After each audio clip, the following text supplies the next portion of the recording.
Welcome back to the Sports Complex on a Tuesday afternoon. Coming back from the Rangers game. Rangers handle their business, winning 4-0 over a Tampa Bay Rays team that did not seem like they were ready for the playoffs. A little bit shorter of a show. We missed about 30 minutes there to the Rangers, but that's okay. You know, they get the win. If they get the win, we're all happy about it. So Texas Rangers get the win.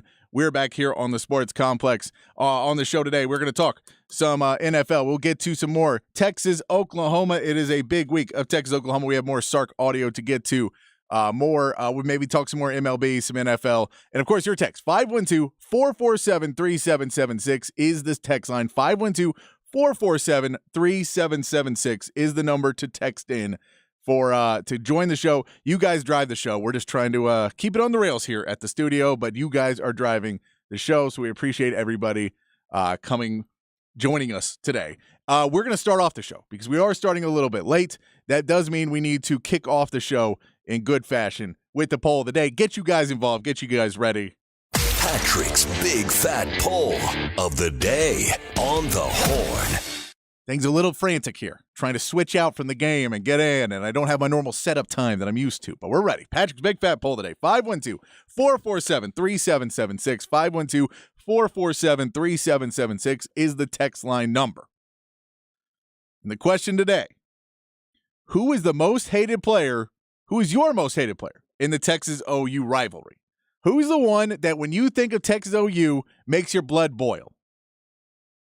I mean, and I can tell you, it doesn't have to be someone big. The one that comes to the top of my mind, and it may be because I saw him earlier this year on the first Thursday Night Football, but Blake Bell, the Belldozer, is one of the first names that comes to my mind, just because I could not stand how we could not stop him. So give me your name. Who's the most hated player in your mind? Who do you think of when you think, man, those Texas Rangers, those Oklahoma, see, I've been watching Texas Rangers, those Oklahoma Sooners, I can't stand them. What's the name that comes to mind for you? What's the one? 512-447-3776. I want to know kind of the consensus most hated player in this big Texas OU rivalry. Who do you hate the most? Send that in. I'm curious to see the answers. I'm very curious to see the answers and get some reasons. I know I don't want to bring up old memories. Maybe we'll work through some things today. But send that in. Who's your most hated player in the Texas OU rivalry? Who's that guy? Text line, I appreciate it. I don't know who was on CBS Radio before.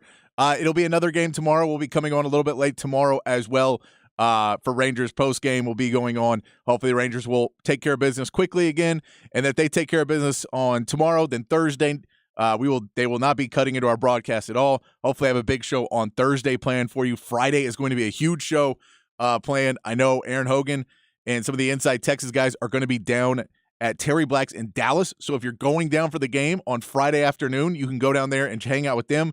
It's going to be a cool show we're doing it. They'll be there. Rob Baber's going to come and join me in studio. So we'll have the whole crew doing a big, starting an hour early, 4 to 7, mega pregame show. They're going to do another pregame show on Saturday morning. But since it's an 11 a.m. tip, we thought, let's go down to Dallas. Let's send some people down there. Hook up with the fans that are down there, the fans that are here. Everybody can tune in, and we'll get ready for the big Texas OU matchup. Of course, Patrick's Big Fat Poll today. Who's your most hated player in the Texas OU rivalry? We're going to get to some Texas OU talk in the 6 o'clock. I want to give it a little bit more time. I didn't know how much time we would have in this hour because we were coming back from the Rangers game, so I thought we'd throw some NFL talk in here. The reports came out today, or not reports, but Jerry Jones was on 105.3 The Fan today and basically said, for the Cowboys, the Super Bowl runs through San Francisco. They look to be the best team in his eyes. He doesn't want to give Philly credit. I get that. So he has said the Super Bowl is going to run through, the road to the Super Bowl runs through San Francisco. That means this week is a big game. They do have some major injuries still. Tyron Smith is still doubtful or questionable. Micah Parsons is questionable, but I can't imagine him missing this game unless he's missing a limb. Schoonmaker, you don't want to lose any of your tight ends. We know in that red zone, you need as many tight ends as you can get in that red zone.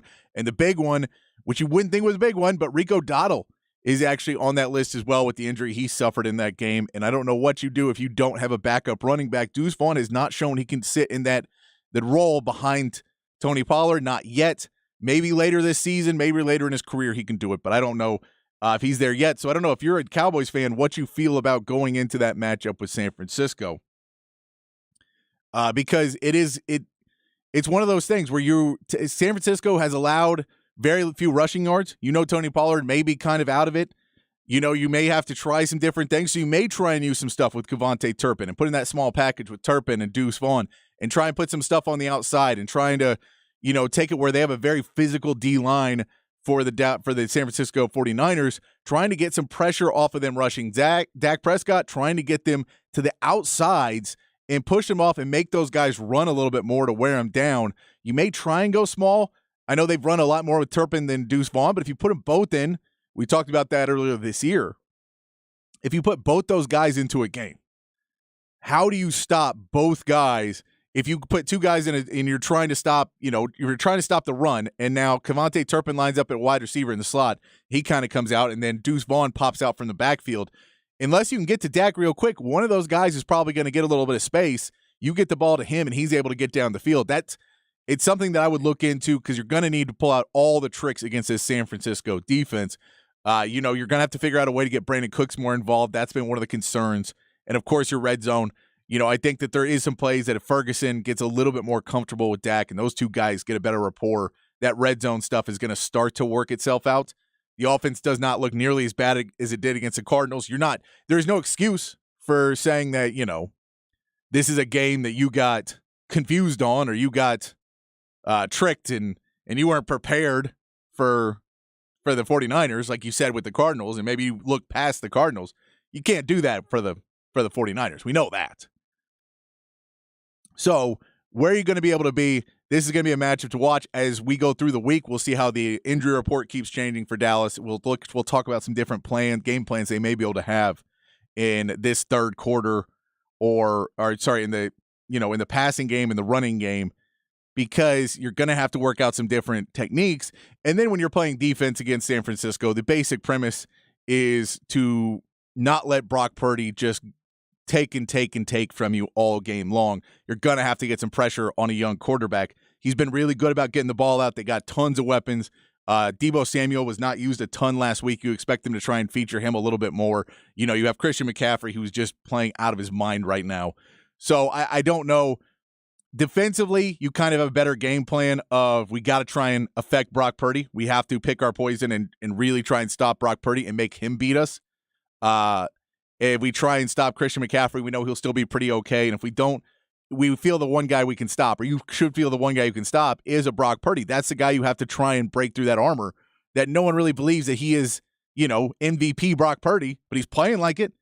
So maybe go in there and try and get some. You want to see Micah Parsons have a big game, show off against San Francisco for the Cowboys. We know what's happening. It's a big weekend. Again, this is a big Kool-Aid drinking weekend. Texas OU, Dallas 49ers. And, of course, we have the Rangers looking like they're going to be playing weekend baseball. We have the Astros who will be playing weekend baseball against the winner of the Rays the winner of the Twins and Blue Jay series. So the Astros most likely playing one of their former players in Correa or Springer, a fan favorite coming back to the Astros. But the Texans are someone I want to talk about a little bit too, because I noticed this week, for the first time in several years, that the Houston Texans have been jumping up on a lot of people's power rankings. They started everybody's power rankings, and they were right there at the bottom. If they weren't the worst, they were in the bottom 3 of pretty much everybody's power rankings. And they come out week 1 and get blown out by the Ravens, 25-9. No offensive line. Looks like, man, this Texans team, it's going to be another hard season. Play the Colts the next week. Not a great week. And you're playing the Colts, which no one really has any faith in. You make a little comeback at the end. You make a little noise. Still, you're still back. You maybe move up and you're in that bottom 5 now. Not the bottom 3, but the bottom 5.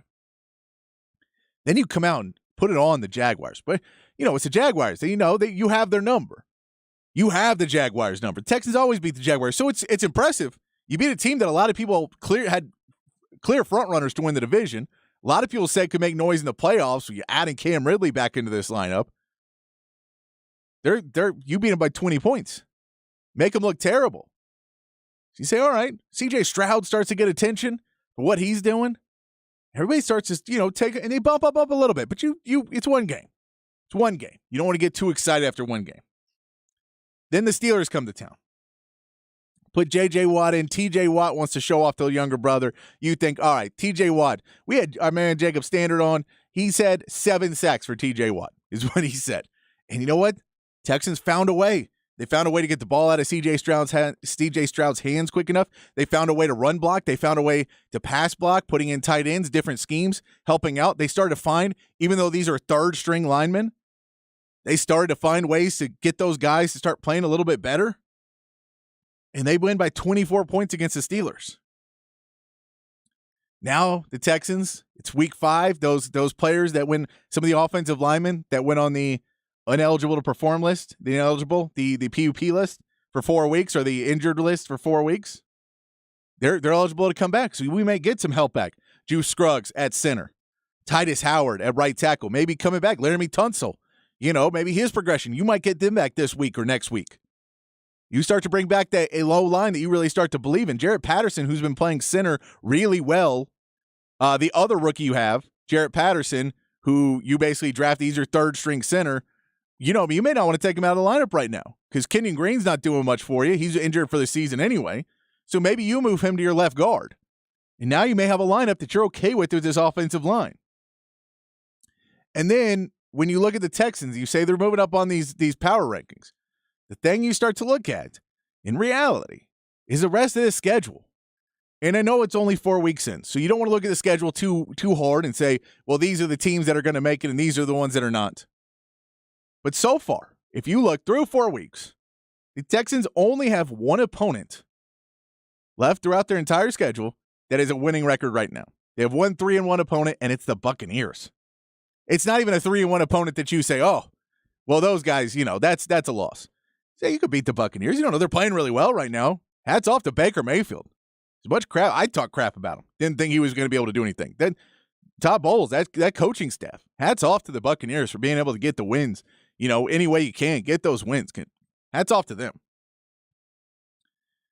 But the Texans now are in a position where if they're able to start figuring this out, Bobby Slowick, or the offensive coordinator for the Texans, his play calling, from week 1 to week 4, that progression of him figuring things out and him just having to kind of do it. Him, when you walk into a job and sometimes you're not great at it day one, you just kind of got to get in there and do it. You may not be the best in the world until you start to do it, but, we see the progress. And he comes from that Kyle Shanahan school, and he's worked with Mike McDaniel, and he's worked with Kyle Shanahan. He's worked with some of the best play callers we know in football right now. And he's able to start figuring out different ways and to change his game plan and to not only find a way to get C.J. Stroud to get the ball out and get him a little bit of time and find guys to get him, find ways to get Nico Collins the ball and get Tank Dell the ball and game plan against these different defenses. He figures out we need to be able to run the ball. I don't know how to do it. By week 1, he's clueless how to run the ball. Week 2, behind a bad O-line, no clue how to run the football. By week 3, he starts to figure it out. Week 4, he's getting closer. Now, the Texans still aren't where they need to be running the ball. They're still not where they need to be defensively. They're still not where they need to be at a lot of positions. This isn't a Super Bowl team. We're not saying that. But when you talk about progress of what you can look 4 weeks into the season, it's still early. Lots of things can happen, and we don't know how the injury bug's going to bite him for the rest of the season. We don't know if Stingley's going to be able to come back and be healthy in 4 or 5 weeks and make a run down the end of the season. With that secondary with Petrie and Jimmy Ward now back in that safety position, which they looked amazing together. This Texans team could be above 500. And I know that's not saying a lot, but I don't think anybody had them above 500. This team technically has a decent shot to win the AFC South. Now, that's because the division is beat up. That's because the division's not playing well. And if the Jaguars are going to take a step back, the Colts are going to be, erratic at best. They're getting back Jonathan Taylor. You add Jonathan Taylor in with an offense that hasn't been bad with Anthony Richardson. Maybe the Colts make a run for it. The Titans, Mike Vrabel's a great coach. But this division is basically a 500 division. I don't think anybody's standing out. So for Texans fans, when you make a huge gamble at the beginning of this season in the draft, and you make a huge gamble to take Will Anderson and C.J. Stroud, and people are split because it's such a high price to pay. When you can look at the results 4 weeks in, and it's still early, anything can happen. But 4 weeks in, you can look at those results and you can see what you see. Are you I'm thrilled. I'm thrilled with what the Texans have been able to do. The fact that the play calling, you worry about this coaching staff not having enough experience, but them starting to figure it out. There's going to be hiccups in there. You're going to lose games. We're not saying they're 2-2 and they're going to be able to go, they're going to win the majority of their games left, but I think they could win half of their games left. Could they beat the Falcons? Sure. Falcons are struggling. You're playing the Saints. You could beat the Saints. Panthers? Of course you can beat the Panthers. They're 0-4. It's the Buccaneers. You go out there and play good defense against those wide receivers. Of course you can beat them. The Bengals are 1-3. Everybody thinks the Bengals are going to be doing great, but everybody else seems to figure them out on defense. You don't think D'Amico Ryan's got a shot against them?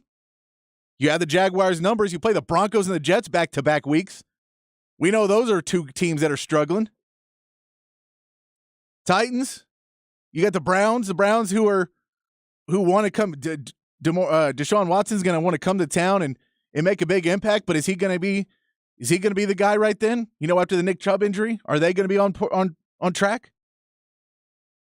I'm just saying, this schedule is really easy for the Texans. It couldn't have gone better. Could not have gone better for the Texans. We're going to take your text. We're going to take a break. We're going to get to your text. Patrick's Big Fat Poll today. Who is your most hated player in the Texas OU rivalry? I want to know the player. I'd love to know why, what game, what memory is seared into your brain that makes you think, I hate this guy. If this guy was just walking down the aisle at HEB or at Walgreens or wherever you shop. If you're a Randall's guy, if he's shopping at Randall's, I don't know. Wherever you're at. And you see this guy and you just think, man, I'd really like to just knock his cart over. Just be like, that's for the pain and misery you brought us as Texas Longhorns fans. Who's that guy? Who's the most hated player for you in the Texas OU rivalry? You don't have to go to everybody else's answer because I just told you, Blake Bell is the first name that pops into my head just because I think of the Belldozer over and over again by those announcers. I'm sure I'll think of some more, and you guys will remind me. 512-447-3776. 512-447-3776. Who's the most hated player for you in the Texas OU rivalry? We'll come back. We'll get to some of your texts. Anything else you want to talk about Texas, what you're worried about for the Texas OU matchup, your concerns, what you think is going well, what you got going for the Cowboys, Texans, hit us up on the text line, 512-447-3776. If you want to talk Rangers, we can too. I think, I don't know if you want to, but you can hit us up. We're going to take a break. When we come back, we'll talk. We'll read your text, start to get into some Texas OU talk right here on the Sports Complex on the Horn, 1019 AM 1260, the Horn app, and hornfm.com.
Rocking some hate music this week for Texas OU. Theme of the week, some hate music for everybody. Just get you really in that mood to get just upset for a rivalry game. I'm not that much of a guy that goes after people, but I thought I'm going to try and get myself more into it this weekend. We have a big weekend covering Texas OU, so I thought that I'd get into a little bit more with some good old hate music.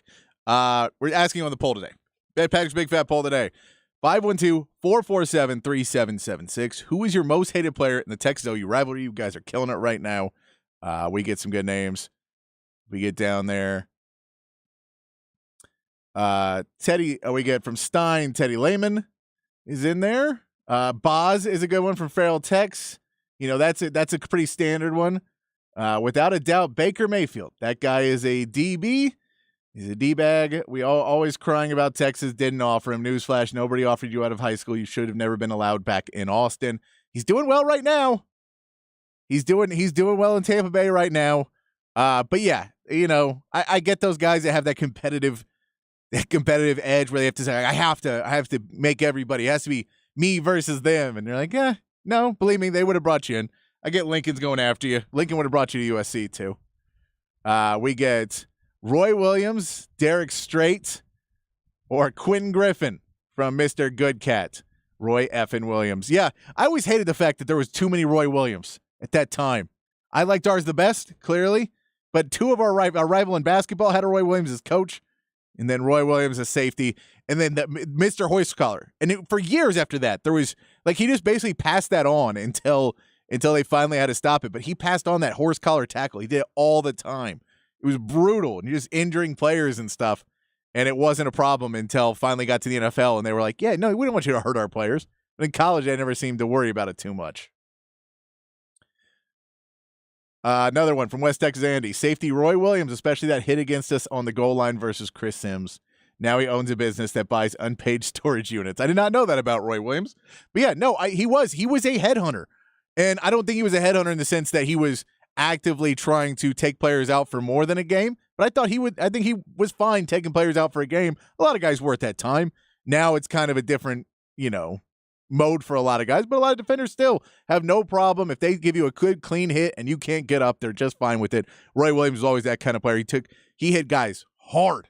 He came after people. And then once they started to change the rules up a little bit in the NFL, that's kind of what ended his career. Quentin Griffin, another one, 6 touchdowns against Texas in 2000, I believe.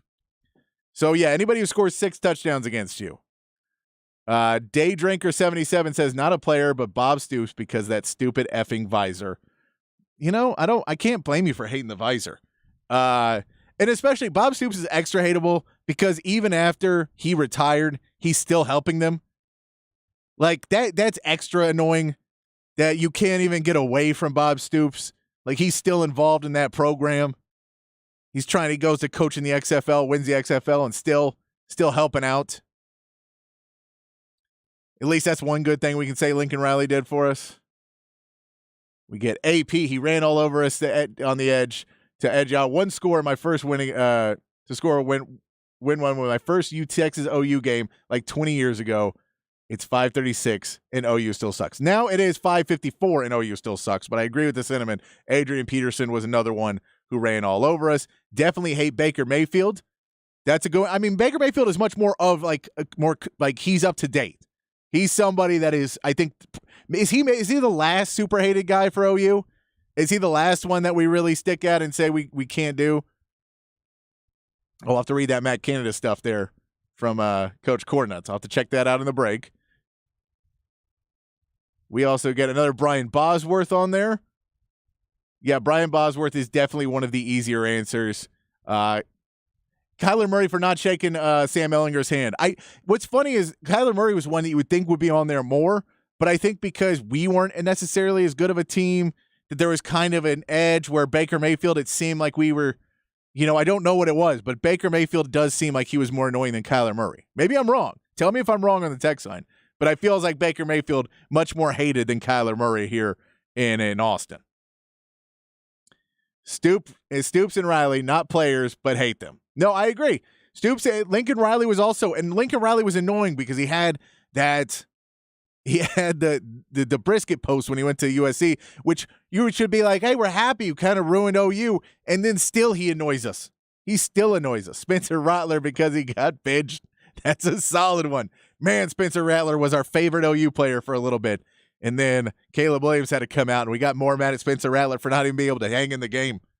Terrible from Spencer Rattler. Another Baker Mayfield. No, it's Baker Mayfield for me. Sat with my wife in a cold, rainy. Sat with my wife in the cold, rainy OU section, the end zone, watching 6 touchdowns from Quentin Griffin. Hate that guy. Yeah, in the cold and rain, 6 touchdowns are going to kill you. We're going to take a break. And I want to get some more of these. 512-447-3776. Who is your most hated player in the Texas OU rivalry? I like the little stories with them, sitting in the end zone, telling me why, what they did, what makes you hate him. Is it one game? Is it career? Is it post? Tell us what you think. We're going to talk some Texas OU. If you got any questions about this game, what you're worried about, what you think is going to work well, you got any game plans to beat OU, send that in, 512-447-3776. And if you got any NFL you want to talk about, hit us up there as well. We'll go back to some NFL at a point as well. We're going to take a break, though. We're going to get us back and get us reset here at the 6 o'clock hour here on the Sports Complex on the Horn 1019 and 1260, the Horn app, and hornfm.com.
Hour 2 here on the Sports Complex on a Tuesday afternoon. Rangers took care of business early. Get the win against the Rays, who did not look like they were ready for playoff baseball. 4 errors in that game. Just compiling mistakes. Compiling mistakes is what the Rays did in that game. But the Rangers move a game closer to getting on to the ALDS. That'll be coming up this weekend. You know, I don't believe they're set to play the Astros, so, you know, we're going to have to wait, and hopefully the ALDS will play out, and then we'll get an ALCS of Rangers, Astros, and who would not love to watch that series? It'll be a blast, but we're going to watch that. In the other AL series, the AL wildcard series, Minnesota right now up 3-1 on Toronto.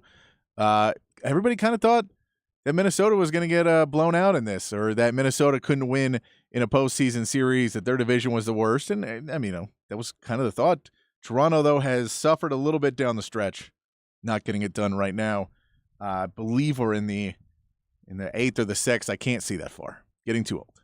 But we'll get back to your text. 512-447-3776. We're asking you who is the most hated player? Who is your most hated player in the Texas OU rivalry? We're also, if you got anything you want to talk about in the Texas OU game, we're going to start talking about that. Play some more audio from Sark. Get us ready for Texas OU. If you got any NFL talk as well, 512-447-3776. You guys drive the show. We just try and keep it on the rails here on the Sports Complex. So everything you send into us, we appreciate. I do get a text from Scarlett, a good listener, Scarlett, who texted. We were asking yesterday about a new nickname because Red River Rivalry is no fun. You can't say it drunk, you know, and drunk is the best way to be after a Red River Rivalry game. It was a Red River shootout, but I didn't really care for that much either. But that's what it was, and they said you can't do that. We like the Craig Wade coined State Fair street fight. That one's the best one, but it's still kind of a mouthful. And I said my favorite rivalry game name is Bedlam. It's just one word. Everybody knows what it is. It fits, and it works. But I don't know if we could ever do that because, you know, you got to kind of reset it, and I don't know if you can do that in 2023. All the one words may be gone. We have to make up a word is what we may have to do. But I do like Scarlett's has clearly been doing her homework. She goes out. Okay, hear me out. Maelstrom. I believe that's how you pronounce it. Maelstorm. Maelstrom is what I'm going to go with. A violent whirlpool that sucks everything in. It deals with water, the Red River. It's definitely violent, Texas OU, and it definitely sucks us all in. I like it. I like the work. I don't know if Maelstrom is going to work. It's also the spelling of it may be a problem. We got to make, but I'm Bedlam. I don't know if anybody knows that there's an H in it. So I don't know, but I love it. I love that you're doing homework and you're trying on this. I think we may have to make up a word. That's what I feel is going to have to happen. We're going to have to make up one word that sums it all up. Get rid of Red River. I don't think any of us care about I don't think is the defining point of this rivalry. But I like it. I'm a fan of it. I'm a fan of that, Scarlett. Good work. We are asking you, who is your most hated player? Oh, is it Maelstrom? Maelstrom. Okay. That's okay. Maelstrom sounds like I was all right. I like it. I like it. I don't know if it's going to catch on, but I'm with you on this. I like it. We were asking you for your most hated players as well. Where to even start with the list as we have a texter. Where to even start in this ridiculous who list. Kyler Murray, Roy Williams, Baker Mayfield are broils, are all one. Yeah, Quentin Griffin, a lot. 6 touchdowns in the 2000 game. Everybody is not a fan of that. Baker Mayfield getting a lot of hate. Roy Williams jumping over the line and knocking down our quarterback. Not a fan of that. Adrian Peterson getting something. He was going to go to Texas, and then, you blew out Texas like 55 to something and called the coach and said, I can't play for y'all, and I have to play for the OU for the bag because he was getting paid more. And you know what? We paid pretty well. Not saying we paid, but we paid pretty well. Bob Stoops, another one. General Booty, third-string QB with a great name. I believe he does endorse underwear now, too. But OU still does suck. I agree with you, Lucas. Miguel from the 6'4". I hated Blake Bell. Screw that guy. Yeah, we all did. He was on Thursday Night Football for the Chiefs. I was not thrilled that he is still in the NFL. Sam Bradford. We haven't said Sam Bradford in this list. Jason White from Stein, another one in there. The senior citizen always torched us. Agree. Definitely hate Baker more than Kyler. Don't miss an opportunity to call Kyler a little B word. I could see Baker Mayfield making one of those friendly wagers with an NFL teammate where you have to wear the rival school's gear and then backing out and refusing to doing it after losing it. I could see that as well. I don't think he would. I don't think he'd make the deal. I think he would make the deal with somebody who was like on a team that he really thought OU would be, like SMU. If SMU had a guy in, he would have been like, "Oh yeah, I'll make that deal." Texas OU, I don't think he'd do it, and he would try and say it was because he was too good for Texas. Chief engineer with some good jokes here. You know what? We're gonna have to do on Thursday's show, Wednesday or Thursday. We may do it tomorrow. We may try and put together some good jokes for Texas OU. So the toothbrush was invented by an Oklahoma Sooner. Anywhere else, it would have been called a teeth brush. What do they call a crime ring in Norman? A huddle? We're the Book of Horns. I can't do crime jokes with OU. I know that we're cleaner now, but I still know why OU uses artificial turf on their football field to keep their cheerleaders from grazing. I like that one. Why does OU use artificial turf to keep their cheerleaders from grazing? That's a good one. I like that one, Chief Engineer. Layman and Roy Williams most hated. Superman over the line on Sims, of course. That is a big one. Let's get into some, though. But we're going to keep going on with those. We will keep going on with those. Outside of Dylan, my man Jello Cat asks, outside of Dillon Gabriel, which players on the other side of the ball are you most concerned about for OU or position group? And the reality is you're more concerned about this Brent Venables defense. So I know if you're asking about on the offensive end, I'm not particularly worried. I think Dillon Gabriel getting the ball out, and if he can move around, that's kind of where it most is. I'd have to look more into it as we get on this week. I will tell you an answer here in a little bit, but I don't want to speak out of school. I would say that defensively is more what you're worried about. I think you're much more worried about the edges on this defensive line being able to get in and start to pressure Quinn Ewers and make him make mistakes. Once we start getting into OU talk, though, let's listen to what Sark had to say to start getting us ready for some Texas OU talk. As far as this game, Red River rivalry. It's why we're in college football, right? To be part of games like this. Two undefeated teams, two top 25 teams. The spotlight of college football will be on us.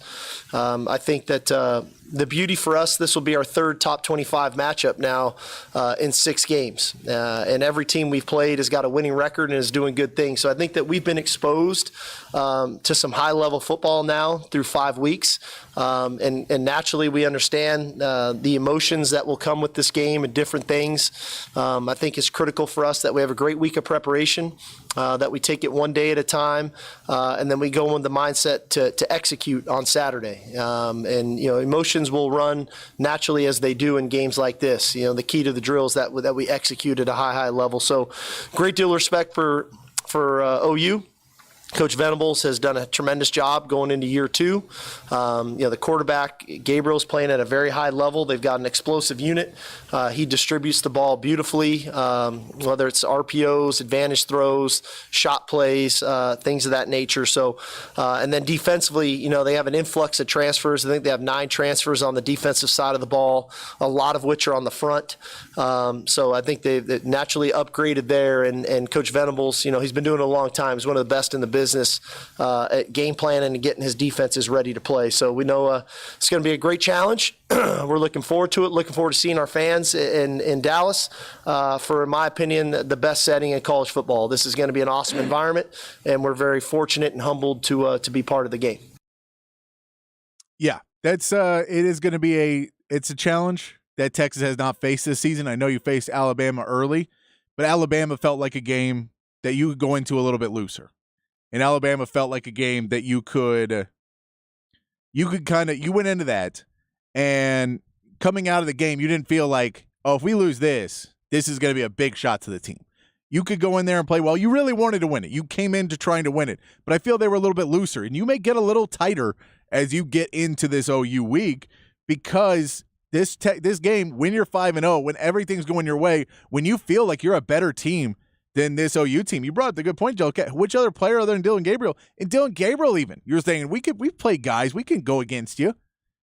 And, to pull all that back, to say, okay, don't get too tight in this game and then realize how much is on the line. And this is, that there's smooth sailing afterwards, which there isn't. They're all traps and, all that. But, to say you have to be able to focus so hard on this game to be able to be ready for it, to pull yourself back from thinking that you've got it on lock, that you need to be able to come out and perform at that level, but then also realize that you still need to be loose. That's going to be the challenge for this Texas team. You have to worry about making sure that you're on task to go against playing Oklahoma. This is a very different team from last year. We didn't have Dillon Gabriel in the matchup when we played him last year. The defense has a bunch of transfers coming in off of it. This is a different team, and that the matchup is going to matter to these guys a lot.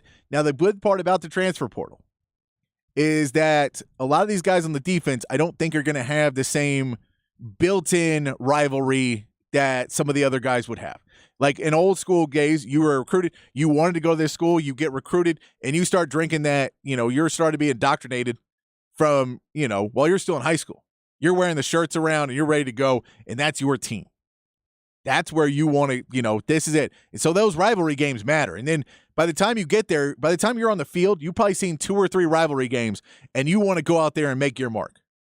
When you start to bring in transfers on this defensive end for Oklahoma, some of these guys, maybe they've never even watched a Texas OU game, or if they have, they watched film of it clearly from last year. But I don't think they've been there and felt the environment of a Texas OU game. I don't know if they know all of that. So walking into that game, it's a rivalry game. Sure, you want to win the game. You're 5-0 Oklahoma.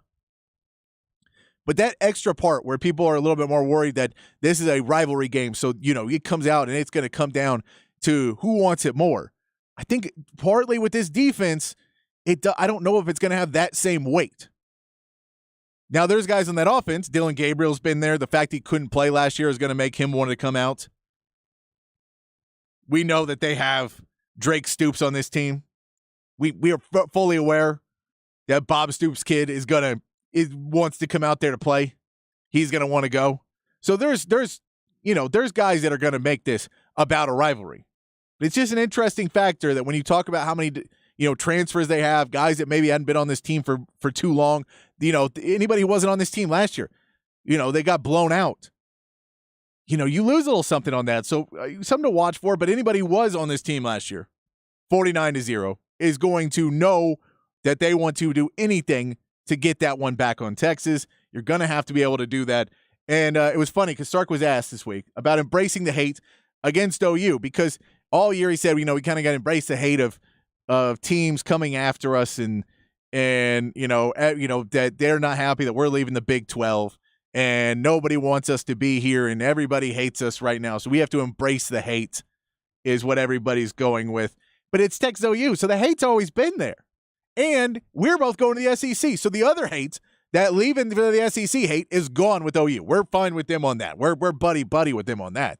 But the embrace the hate on the other side, that is Texas OU, he was asked if this is a different embrace the hate feeling when you try and go John Wick embrace the hate, but then you're playing your rival who's also going to the SEC. It's an interesting, the whole matchup and everything in the rivalry of this in the new era of conference realignment and the new era of transfer portal and NIL, it just seems so different than what we kind of all grew up with and are used to.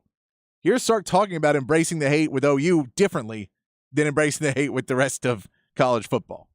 I don't know. We embrace it because they're supposed to hate us. I don't know. At the end of the day, this is it's a great rivalry, right? And I don't think there's a whole lot of love lost between the fan bases, between the ex-players, the ex-coaches. There's a lot of crossover on both rosters of players that have played together in high school or against each other in high school. The coaching staffs have competed against each other, maybe not at these two institutions, but at different places. So in the end, it is what it is. We're trying to compete for a Big 12 championship, and so are they. And so it's going to take our best effort, not only physically, but I think mentally, to be sharp Saturday. And that's kind of what I'm talking about, that mentally being sharp in a season where you kind of built this whole, the whole narrative of, we're going up against everybody, but we need to be ourselves and we need to go up against it.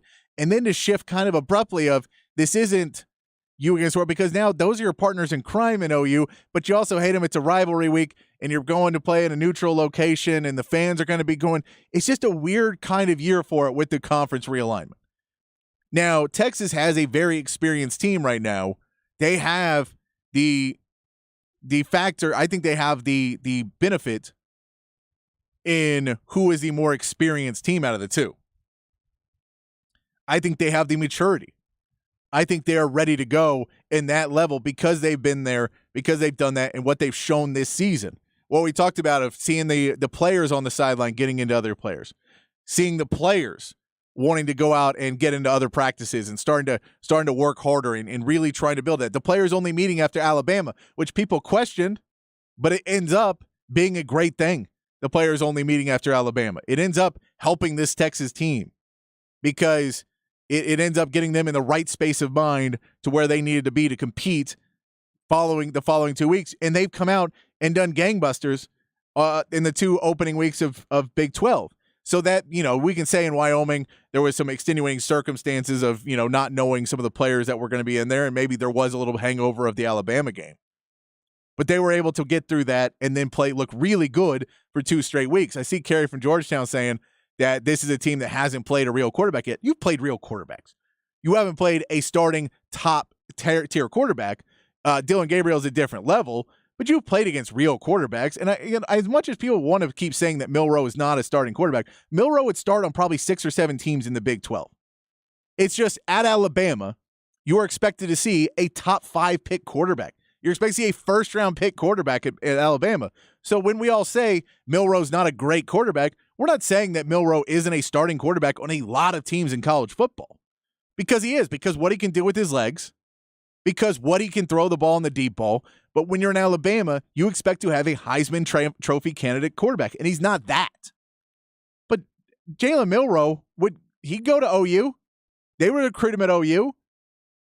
Of course they would. Because you would just use him in a different way. And the fact that Tommy Rees didn't want to run Milroe more than he did, that you can look at and say we haven't played a coaching staff that has utilized a quarterback. But to say Texas has not played a good quarterback because Milroe, we kind of talk down Milroe because he's not a Heisman candidate quarterback. He's still a good quarterback. Dylan Gabriel's not a Heisman candidate quarterback either. So I'm not saying I get it. I get that you can say, without playing Jalen Daniels, that it isn't there, but at the same point, I think it's a misnomer to say they haven't played anybody at quarterback. I think that's a misnomer. I do want to talk about the maturity of the team. Sark talked about the maturity of the team because that is going to be a huge factor when you talk about getting this team ready to go to Dallas, to have an 11 a.m. tip or 11 a.m. kick, which they haven't had in a while because they've been playing well. This is an awkward season for Texas that we're used to having those 11 a.m. kicks.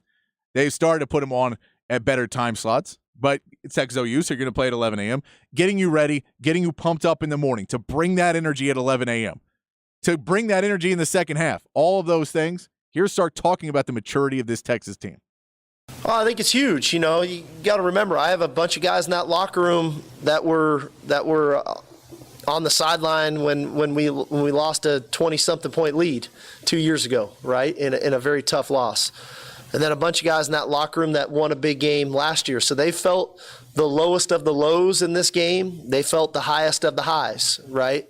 And so I think they understand the value of keeping our composure, keeping our poise, play the next play 4 quarters of football, because that's what this game requires.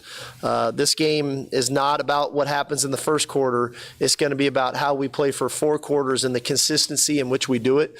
And I think our veteran leadership understands that. These guys have been through this battle before, and they have to take that workman-like attitude every single day so that the younger players can understand that. Young players, when they get in rivalry games, they're about the emotion, right? And we want to try to reduce some of that, and we want to focus on the execution. And that's where Texas has been at their best, on the road. We know, they did pretty well in the Big 12 against Kansas. They did, but on the road, they've been pretty good about penalties. They've been pretty good about keeping it in between the lines and keeping it where they need to be and not getting ahead of themselves in any of these games. If you look at what they did at Alabama, what they're able to do when you go to a hostile Baylor environment that really doesn't want you to kind of quiet down this crowd, you want to be able to quiet down the crowd when you go to Dallas, when you go to the Cotton Bowl. You want to be able to quiet down the crowd. And that's where I think it's going to be big for Texas to kind of get a faster start than they have been in a lot of these games. You want them to be able to get a fast enough start that they're able to kind of push back on this Oklahoma fan base a little bit, get themselves that little bit of breathing room, and be able to coast a little bit more. Now, you don't want to coast, but you know what I mean.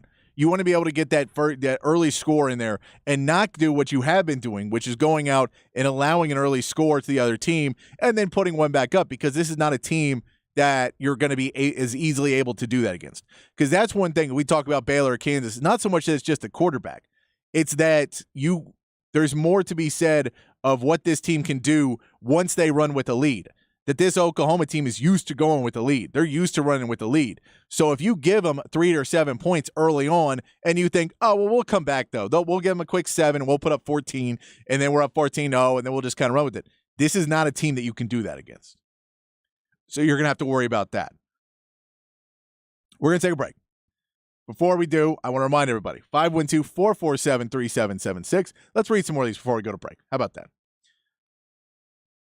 We're asking you, who is the most hated player for your most hated player for Texas OU? Who is your most hated player in that rivalry? We're also getting you if you have a new name for the rivalry, the Red River rivalry. You guys got the Red River Showdown or Showdown, and can't say that word, and State Fair Showdown. All of those. I get it. I like them, but I'm trying to make it more compact.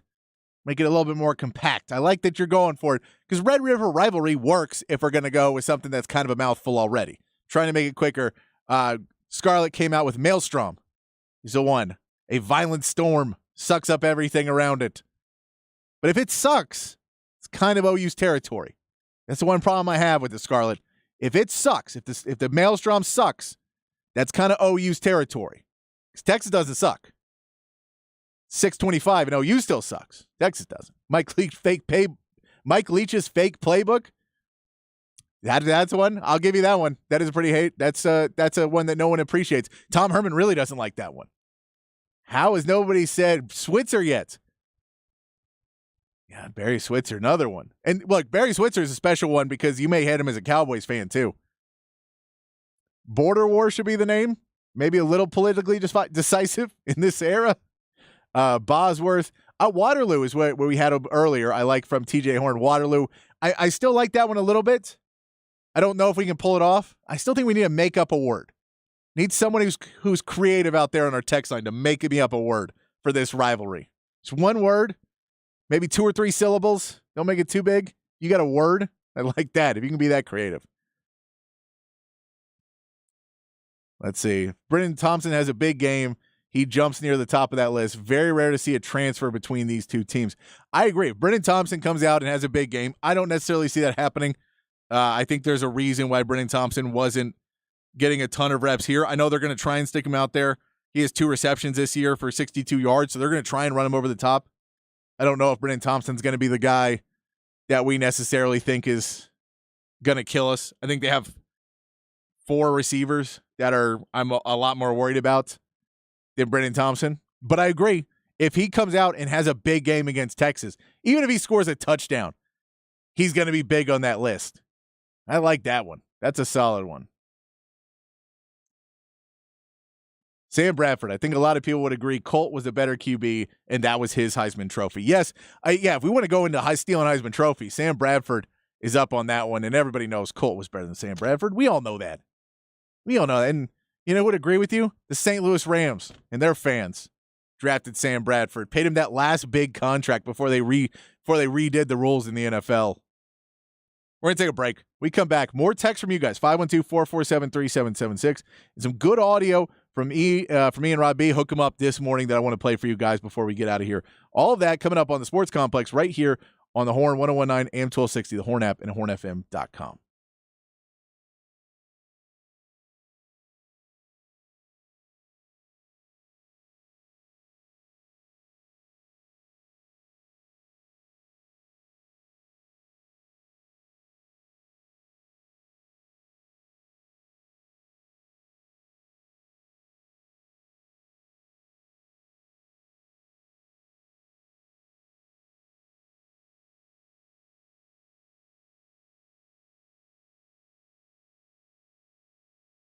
I want to talk about my friends Dr. Eckert and Brain Vault.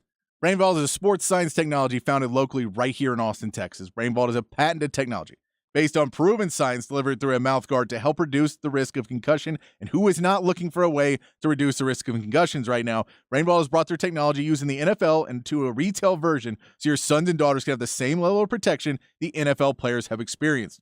Brain Vault is now widely used at the college, high school, and middle school levels. Many of our Texas high school, college football players have been wearing the Brain Vault custom mouthguard for the past 2 seasons, and now again this season with tremendous results. They've raved over the fits, the comfort, and protection of their Brain Vault custom mouthguards. Many athletes continue to wear their Brain Vault mouthguards in other high school and middle school sports such as lacrosse, rugby, soccer, basketball, baseball, and cheerleading. I know I would have been one of those people wearing it playing basketball because football, I got beat up a lot. And then basketball, I was kind of a wild man too. I would have been wearing my Brain Vault everywhere I went. Brain Vault is currently conducting team and group fittings for college, high school football, and middle school athletes in Central Texas. If you're a coach, trainer, booster club member, team parent, visit brainvault.com for more information to set up your team or a group fitting today. Brain Vault is one of the safest and most comfortable mouthguards you can wear. Since the Brain Vault custom has a custom fit, players can talk, communicate, and breathe very easily without having to take out their mouthguard. A Brain Vault mouthguard can be worn for all sports and can be worn by both male and female athletes. So visit brainvault.com and join the movement. That's brainvault.com.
Back on the Sports Complex here on the Horn, playing some hate music for you. This doesn't sound like hate music, does it? Solid hate music, though. It's Prince, I Hate You. You can guess how that's spelled. It's Prince era. It's gold music, the gold experience era of Prince. So you can guess. That is spelled I, like an I, like a sing device, and just the letter U. But a great song, I Hate You by Prince.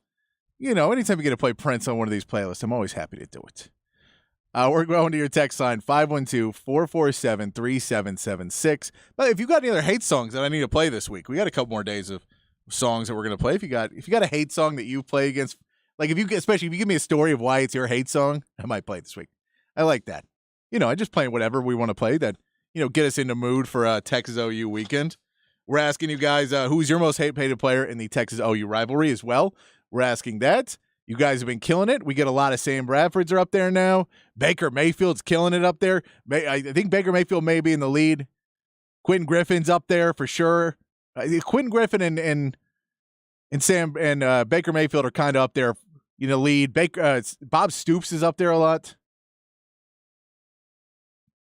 I'm betting there's one Sooner players that your listeners don't hate. That's a two-time Sooner and All-American All-American that your stadium is named after. Makes me smile every time an announcer says it out loud. Must hurt when the place UT calls home is named for a guy who was on the other side of the lane for the first 3 times he went to the Cotton Bowl. Boomer Sooner. Hey, for you, man, I've met Darrell Royal and Edith Royal. They're amazing. Darrell Royal was one of the greatest men to ever live. I was a huge fan of him, and I get it. This is all college football. Let me put a disclaimer on this for myself. When we talk about this is all in good fun. You know, I don't really hate all these guys. And I mean, in the moment I do, but I don't wish ill will on anybody over sports. I try not to. So I get it. But Darrell Royal was great. I mean, he won us national championships. You got to love Darrell Royal. He was a Sooner. He played. He was a punter over there, I believe. So I get it that he's up there. And Boomer Sooner for you to for you to, you know, text in. I appreciate you listening. We're going to win. We're going to, you know, we'll see how you feel on Sunday or Saturday afternoon. Still think Texas is going to win this game. But he is. I will tell you, there's a lot of Boomer of players that we don't like. Spencer Rattler, the only reason we don't like Spencer Rattler was because he was so bad he got kicked out of the game and Caleb Williams came back. That's the only reason. Coach Rodney from Rosebud Lot says, I despise Kyler Murray. Never liked that kid. Kyler Murray is one of those guys, I feel he's more hated. I disliked him more once he went to the NFL.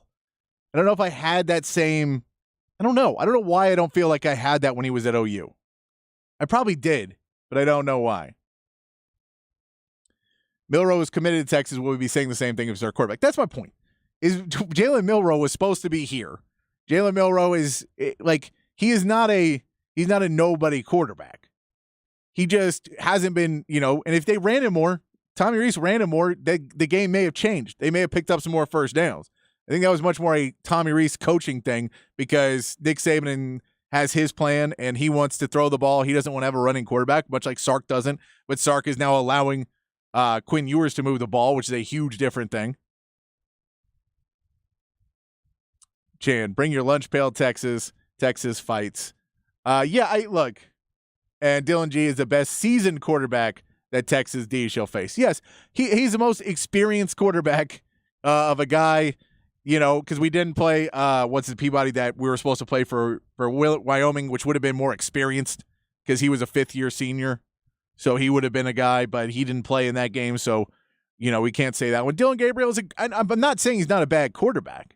I think Dylan Gabriel is a really good quarterback. He may be the best quarterback we've played. I'm just saying we haven't played no quarterbacks whatsoever. I think we've played better players than OU has played. Let's go there. I think OU has no experience of going against a good team so far this season. Texas is by far the best team they've played and probably the best at every single position they've played. I know another name, a one-word name, Pandemonium. I like it. I like Pandemonium, the Triple R, the Red River Riot, the I Hate You Showdown. Mayhem. I like all these names. I don't know if they're us yet. I got to find it. I don't know. I don't know. We got to find it. I do want to play a clip for you right now. We're going to come back to your text, 512-447-3776. You want to text in. We're getting to the end of the show. So it's open world. You can send in whatever you want to send, and we'll try and talk back and answer you and do whatever you can before we get out of here. But I do want to play you a clip from Ian Robbie from Hook 'em Up. One of the things a lot of people are worried about, that Texas is probably the most glaring thing that everybody can point out, is that Texas allowed too many passes over the top for big plays or for touchdowns. And Rod has kind of an idea of how Texas can stop that and slow that down. Here's Rod Babers, Aaron Hogan from Hook 'em Up this morning. Airs every morning, 6 to 11 a.m. right here on the Horn. Here's Rod Babers talking about how Texas has an opportunity or a chance to slow down OU from going over the top. Longhorn fans are concerned about Texas defending the deep ball versus Oklahoma, and they should be. Texas hasn't necessarily had any systemic weakness on defense, but one of the things that's had some minimal success in multiple games versus the Texas defense would be the deep ball. Now, I guess you could extrapolate and say, well, Texas, they played backup quarterbacks for 3 straight games, so they probably shouldn't be giving up deep balls to anybody. And if they end up playing a really good quarterback, could that good quarterback exploit Texas on those vertical shots downfield? Jalen Milroe had a really good deep ball. It was actually one of the best parts of his skill set as a passer. And it was a nice deep ball. Drop placement was good. And it was a pretty deep ball. And he threw really well against Texas. Bama was 4 of 7 on passes 20 yards or more down the field, including a touchdown on one of those deep balls. And Sawyer Robinson was a below average quarterback, to say the least, to be nice. He was 2 of 7 on those deep shots down the field. So Texas basically is allowing a third of their deep shots to be completed down the field, which is not terrible.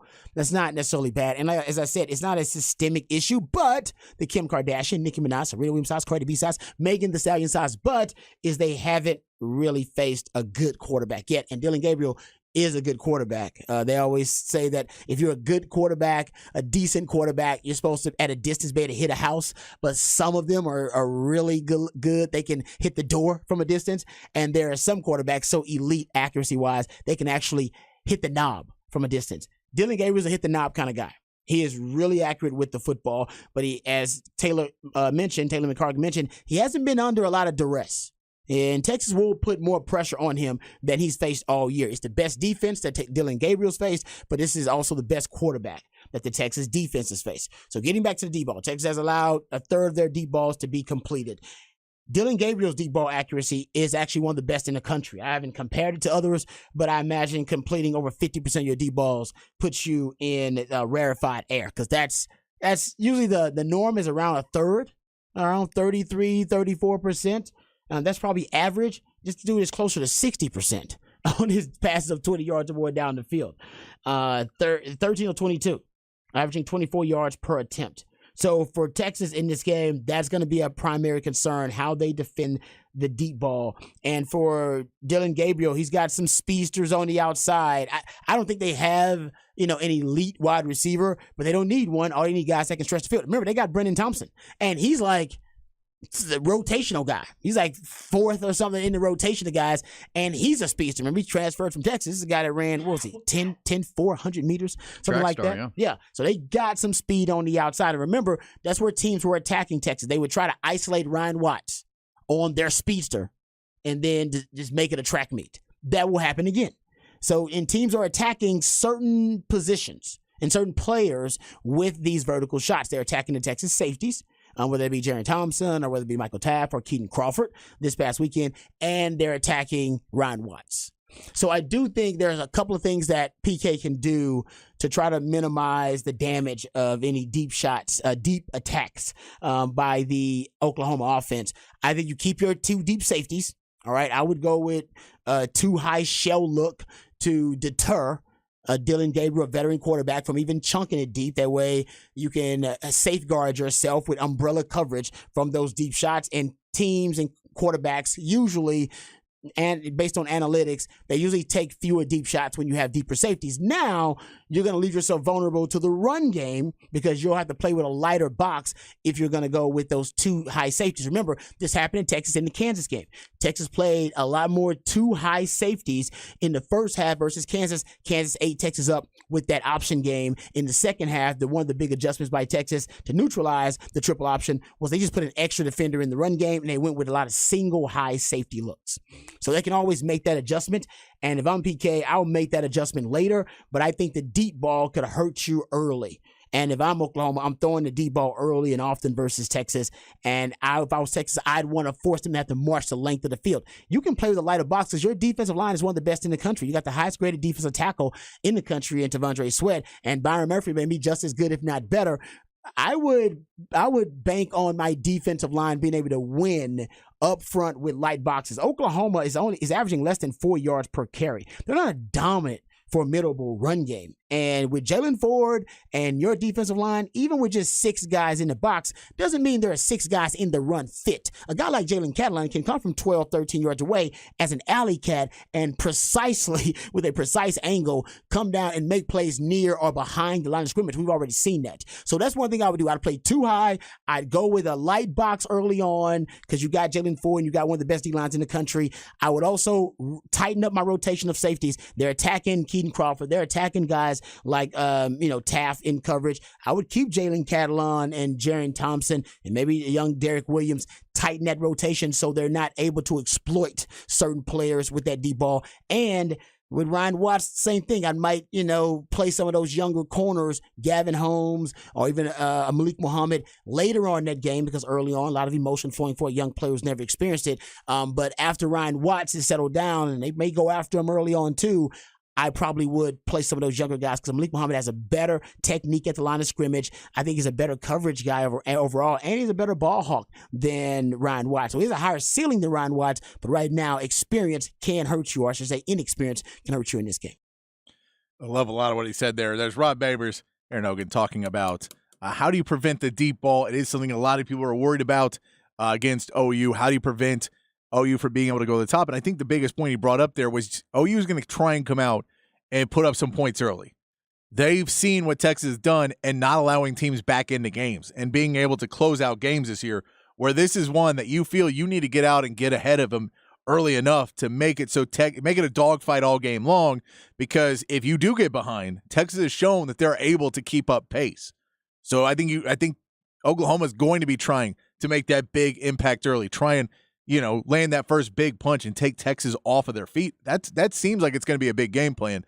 And so I'm with Rod. You try and put those 2 safeties back early. If they're going to run on you and try and go there, trust your D-line, trust your linebackers to make big plays early. If you have to switch it up, you have to switch it up. But I think you want to try and stop them from getting the big play. Let them run some clock. That's fine. Let them get a few plays. Don't let them just get a big play and a big momentum shifter and get the crowd into it and get the crowd pumped up. Make them try and go in there. Make them trying to get into the red zone. And I agree with Chief Engineer. We are worried a little bit more about the kicking game this year.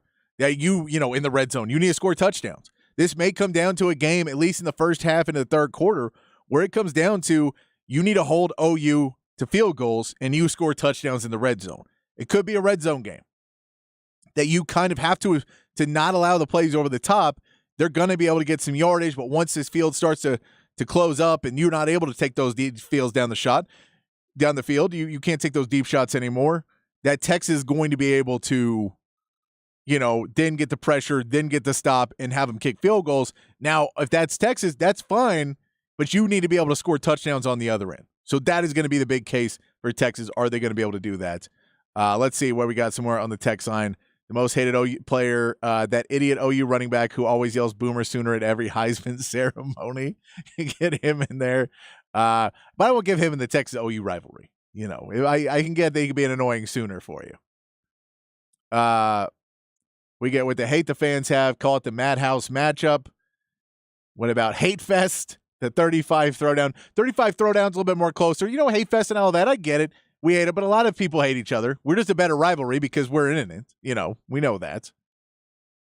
We get that. I like it. I think we need to figure out one word. I think 35 may be in there. 35 is not bad. So we have something 35, maybe a word and then 35. We can make it work. No one will get what that means except for us. I like that. We'll see. I like some of your ideas, though, guys. I appreciate it. Keep them coming. 512-447 3776. It's going to be a big matchup for Texas to figure out if they can know what a game plan is going to be, because this seems to be the first game that Texas has played this season. They've played a lot of games where the game plan for the other team has shifted dramatically between the morning when you're going through morning walkthrough and game time, where quarterbacks are not who we thought quarterbacks were going to be. And game plans have changed. Alabama, the game that they knew the game was coming into, they played pretty well. You allowed some plays over the top there in the second half when you did put a safety up, and you were able to respond and get your game plan back on defense. That is what I think this game could more look like, is the Alabama game. But you're better. But Alabama is better than Oklahoma. They have better players, at least. And Texas is better than both of them. So this is a game Texas should be able to come through and handle. But you're going to need Texas to make the right game plan. And I think trying to protect yourself from those over-the-top passes like Rob Babers talked about is the way to go. That, for me, it makes the most sense of anything. Throw down over I-35 from Chief Engineer. I like that one. I want to make it, but not a mouthful. I don't know. I don't know if I'm going to be able to do this. This may be an impossible goal that I'm going for here. I appreciate you guys all playing along with me, though. Makes it much more fun. 512-447-3776. We're going to take one last break. We come back. We'll wrap things up here on the Sports Complex. Get to any more text, 512-447-3776. Give our closing thoughts, and we'll be out right here on the Sports Complex on the Horn 1019 AM 1260, the Horn app, and hornfm.com.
wrapping things up here on a Tuesday afternoon. I always got to remember what day it is. A lot of stuff I do behind the scenes. I work a day ahead all the time, or 2 days ahead, or 3 days ahead. And it tends to bite me because I forget what day it is. And I wake up in the morning and I think I'm an extra day ahead, and I'm not.